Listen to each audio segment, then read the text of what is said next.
My mother and I bonded over her calling me a fat cow. Here's how. So if you don't know about Drew Barrymore's Ever After Cinderella adaptation, it's on Hulu right now. Go watch it. It is one of the top 3 of my favorite Cinderella adaptations, next to the Hilary Duff one and Brandy.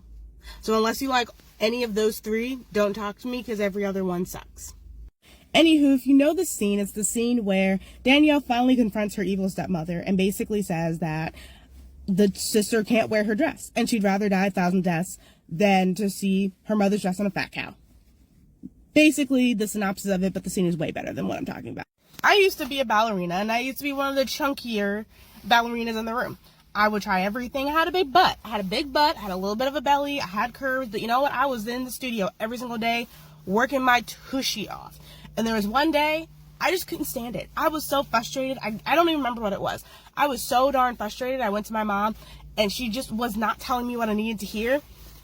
And so I walked away. In front of every other mother, she said that line. And I remember her and I bonding over that line when we first started watching that movie together. So I knew that was her way of just telling me, like, come on, just get over it. And so I ran back in, hugged her, and walked away.